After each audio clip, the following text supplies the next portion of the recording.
आम तो आम, गुठलियों के दाम, व्हाइट चौसा, टिंडड़ी, सरोली, अनवर रिटोल, लंगड़ा, फलों का बादशाह आम। आम के बारे में एक मुहावरा सुना है आपने? कहते हैं कि आम तो आम और गुठलियों के दाम। ये आम तो खाकर हम हजम कर जाते हैं, लेकिन ये गुठलियों के दाम कैसे? ये तो हमारे शेखिया में बताएंगे, क्योंकि गुठलियां तो चूस कर फेंक दी जाती है। तो इस मुहावरे का क्या मतलब है? कहते हैं कि जब तक बारिश ना हो आम नहीं खाना चाहिए।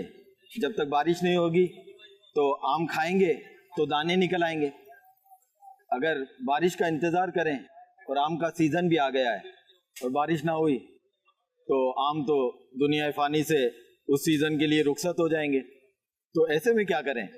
और दूसरा, आम को खाने से दाने निकलते हैं, तो इन दानों से बचने के लिए क्या करना चाहिए? यानी इसका कॉम्बिनेशन क्या हो? आम के साथ क्या खाएं कि इसकी गर्माइश की जो तासीर है वो कम हो जाए? इसके साथ यहाँ पर आकर मार्केट में ये भी सुना कि आम ले जाओ, बारिश हो गया तो आम महंगा हो जाएगा। ये बारिश होने से आम की कीमत का क्या ताल्लुक? रेट मुनासिब होने चाहिए, बारिश से पहले भी गरीब आदमी अफोर्ड कर सके, बारिश के बाद भी अफोर्ड कर सके। ये कॉम्बिनेशन कुछ समझ में नहीं आया शेख, इसके बारे में भी बताइएगा। और जो क्वेश्चन किए गए उनके बारे में भी प्लीज बताइएगा कि आखिर दुरुस्त क्या है।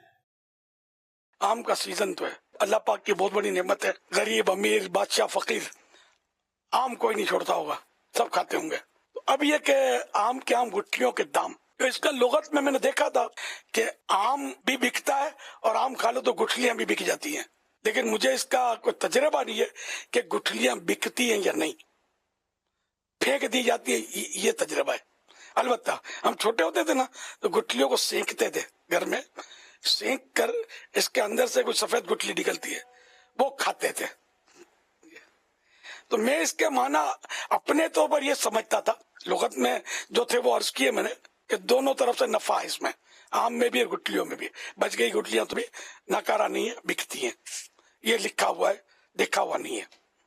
तो मैं ये समझता था कि आम के आम गुठलियों के दाम, यानी ये बेचने वाले शायद ये बोलना चाहते हैं कि देखो बिल्कुल सस्ते बेच रहे हैं हम आपको, गुठलियों के दाम नहीं, कौड़ियों के दाम बोलते हैं, कौड़ियों के दाम यानी सस्ता, या हम आपको आम सस्ते दे रहे हैं, गुठलियों के दाम दे रहे हैं। ये गुठलियों की कोई वैल्यू नहीं है, इस तरह इस आम की भी कोई कीमत नहीं है, खरीद लो बस।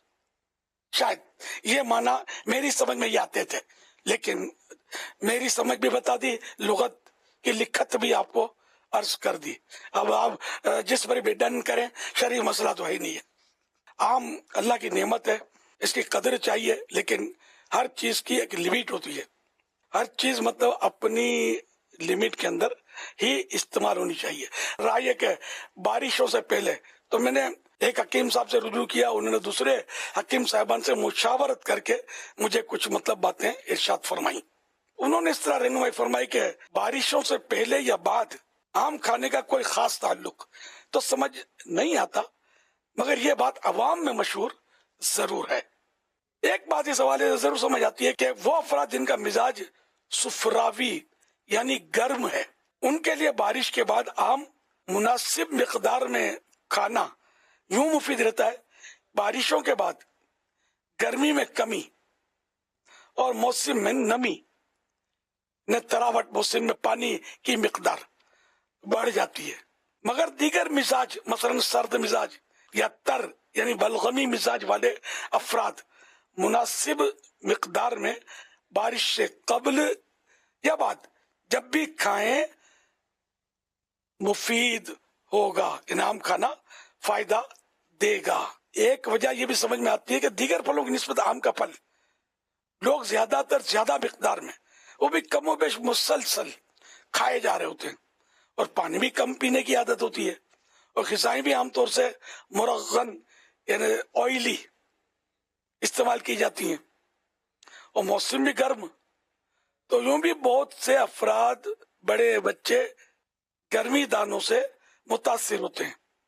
इनको हम मेमणी में अड़ाई बोलते हैं, गुजराती में अड़ाई बोलते हैं इसको, और उर्दू में गर्मी दाने बोलते हैं। छोटी छोटी दानियां, फुड़ियां, बारीक बारीक लाल लाल हो जाता है, खारिश आती रहती है। اچھا، مزید یہ بھی کہا جاتا ہے کہ ابتداء یعنی شروعات میں جو عام مارکیٹ میں آتے ہیں وہ کیمیکل سے پکائے جاتے ہیں، جو کاربیٹ غالباً بولتے ہیں. تو یہ کہ پھل سبزیاں وغیرہ پکانے کا ان نیچرل طریقہ ہے، کاربیٹ یہ ڈالتے ہیں. ظاہر ہے کہ کوئی بھی ان نیچرل کام ہوگا اس کے تو سائیڈ ایفیکٹ ہونا سمجھ میں آتا ہے. تو جب تک بارش کا موسم آتا ہے تب تک درختوں پر لگے آم بھی پک جاتے ہیں، جو کہ صحت کے لیے مفید ہوتے ہیں، اور کیمیکل والے نامناسب ہیں. تو جو کاربیٹ والے آم کھانے کے بجائے کچھ لیٹ آم خریدے جائیں کہ جو کیمیکل سے نہ پکائے گئے ہوں. آم کھانے کے ساتھ ساتھ اگر ان چیزوں کا استعمال کیا جائے تو انشاءاللہ مفید رہے گا. خالص عرق گلاب کے 4 یا 5 چمچ پی لیے جائیں. خالص ملنا مشکل ہے، لیکن جو بھی علاج کرنا ہے اپنے طبیب کے مشورے سے کرنا ہے. گلاب کی تاثیر ٹھنڈی ہوتی ہے، میں نہیں پی سکتا، یہ بھی بتا دوں، گلا پکڑ لے گا. مجھے جو ایسے تجربات ہیں بعض، لیکن یہ ایک علاج ہے جو طبیب کے علاج سے اپنی طبیعت کے مطابق بندہ کر سکتا ہے تو کرے. کچی لسی یعنی دودھ کم پانی زیادہ مقدار میں شامل کر کے پینا بہت مفید ہے. صلو علی الحبیب صلی اللہ علی محمد.